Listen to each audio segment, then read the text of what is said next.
Comment fonctionne une formation en ligne? Vous vous doutez bien qu'il y a une grosse différence entre une formation que vous allez pouvoir faire en présentiel et une formation en ligne. Je parle pas d'une formation en distanciel sur une webcam, je parle d'une formation que les gens vont suivre, ce qu'on est en train de créer, avec des vidéos. Des vidéos et peut-être des séances avec le formateur en Zoom. Mais la grosse partie du travail va se faire de façon individuelle en suivant des vidéos. Alors, le problème de ça, de vendre une formation de ce type-là, la première chose, c'est qu'il faut bien comprendre que quand vous êtes tout seul, quand quelqu'un s'engage dans ce type de formation, je mets des guillemets parce que en langage de formateur agréé, c'est pas vraiment une formation. Attention. En fait, on va acheter la résolution d'un problème. On va pas acheter, par exemple, si vous faites une formation du type le marketing digital pour les nuls ou quelles compétences vous devez avoir pour être présent sur les réseaux sociaux ou les réseaux sociaux pour les professionnels ou ce genre de choses très très larges ou la comptabilité ou autre. En fait, vous n'allez pas avoir de clients qui vont s'engager dans votre formation en ligne, ils vont plutôt aller chercher une formation dans un catalogue de type organisme de formation. Et c'est ça déjà la première chose à savoir. Alors bien entendu, par contre, vous pouvez créer des formations en ligne qui sont des compétences. Donc on va capter des compétences et on va pouvoir se la faire rembourser. Je vous laisse regarder avec votre organisme de formation, en tout cas la personne qui s'en occupe, pour savoir quelles sont les contraintes à mettre en place, mais on peut bien entendu la faire rembourser. Ce que je veux vous dire, c'est plutôt par rapport au titre et par rapport à la promesse et par rapport à l'organisation de votre formation, il va falloir faire en sorte que les gens passent d'un point A à un point B, pas à pas, vous allez les guider et en créant cette solution, cette résolution de problème, vous allez leur faire acquérir des compétences. Et ça, c'est un peu différent de dire, du coup, l'organisation, l'ingénierie de la formation est différente, puisqu'il faut s'assurer que les compétences soient acquises, mais surtout que la personne a réellement résolu son problème. Donc du coup, qu'est-ce que ça veut dire? Ça veut dire plutôt que sur les réseaux sociaux, par exemple, plutôt que faire une formation réseaux sociaux professionnels ou formation LinkedIn, vous allez leur dire, je vais vous aider à acquérir des prospects sur LinkedIn. Comment avoir 10 opportunités commerciales par semaine sur LinkedIn. C'est ce que nous on vend. Et du coup, ça, les gens sont prêts à acheter. Pourquoi on est dans cette dimension-là? Parce qu'en fait, il faut comprendre que quand on achète une formation en ligne, soit on a découvert votre formation grâce à vos réseaux sociaux, soit parce qu'on est dans votre newsletter, soit parce qu'on a fait une recherche sur Google d'une solution à notre problème, et on est tombé sur votre page, soit de capture, soit, on verra après tout ça, soit de capture, soit de vente. Mais souvent, il n'y a pas eu d'interaction avec vous. Et donc, on n'est pas dans la même démarche d'acquérir des compétences, on est dans une démarche de j'ai un problème et je veux résoudre ce problème. Je veux trouver des clients sur LinkedIn. Je veux apprendre à faire une formation en ligne pour mon business. Et aujourd'hui, si je vous donnais juste des compétences et que je vous montrais pas comment on fait les choses sur mon ordinateur, probablement que cette formation, même si elle est gratuite, ne vous intéresserait pas et vous ne la suivriez pas.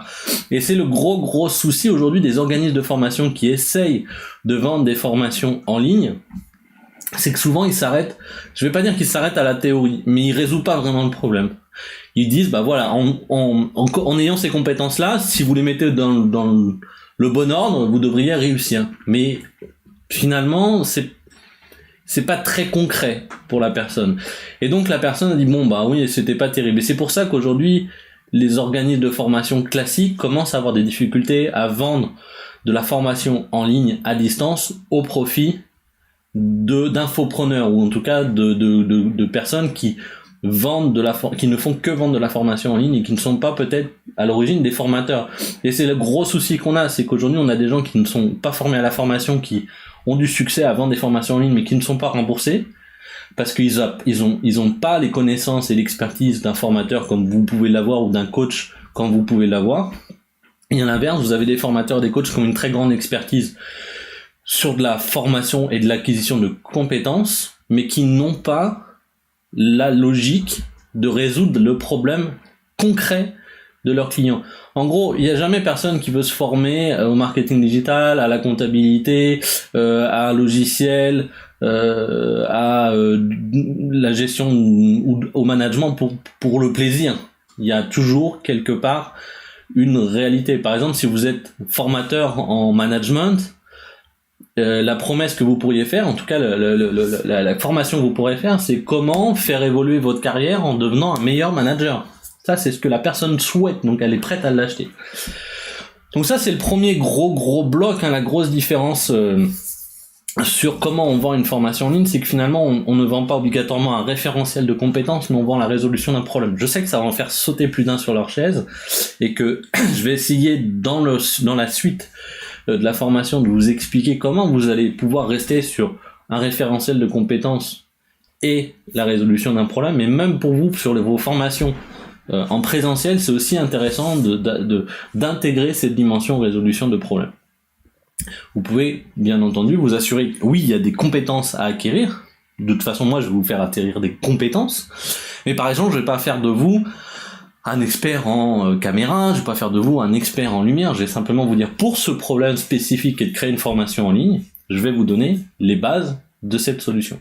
Et vous aurez des bases sur la lumière, des bases sur la caméra, des bases sur certains logiciels. Mais je vais pas vous former à tous les logiciels. Donc, ça, c'est quelque chose de très important. La deuxième chose, comment on vend une formation en ligne? Et bien, tout simplement, on le vend grâce à une audience. Les gens, pour acheter en ligne, vont devoir avoir confiance en vous. Et donc, ils ne vont pas acheter votre cabinet ou votre marque, ils vont acheter la formation de Florian, ou la formation de Jean-Pascal, ou la formation de Nicolas. Et ça, c'est très important de prendre ça en compte. Ça veut dire que votre marketing, vous allez devoir faire du marketing personnel. Vous allez devoir raconter votre histoire, vous allez devoir raconter pourquoi vous êtes aujourd'hui légitime à m'aider à résoudre ce problème. Encore une fois, je sais déjà, puisque j'ai eu souvent ces discussions avec des formateurs, parce qu'aujourd'hui mes clients sont des formateurs, c'est difficile de se projeter là-dessus, mais c'est une réalité aujourd'hui, si vous êtes formateur. Pour les coachs et les consultants, c'est un peu différent, parce qu'on est déjà dans cette dimension de se dire, il faut que je résolve le problème, il faut que je fasse évoluer ma cible. Donc il va falloir aussi créer votre branding, créer une audience, et derrière on va voir comment on monte des tunnels de vente. Un tunnel de vente, qu'est-ce que c'est? C'est tout simplement quelqu'un qui est dans la phase 0 de sa réflexion, il sait qu'il a un problème par exemple en management, il sait qu'il doit évoluer, ben on va le faire rentrer dans un tunnel de vente qui au fur et à mesure va lui permettre de mieux comprendre sa problématique et de choisir la bonne formation, et si possible la nôtre. Donc vous voyez que c'est plus complexe aujourd'hui sur internet, mais il faut comprendre que quasiment tout va être automatisé.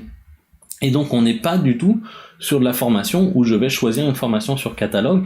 C'est le problème, la douleur que vit votre prospect au quotidien avec ce problème, qui génère l'intérêt, qui génère la vente, et vous devez être au bon moment en train de lui proposer cette solution.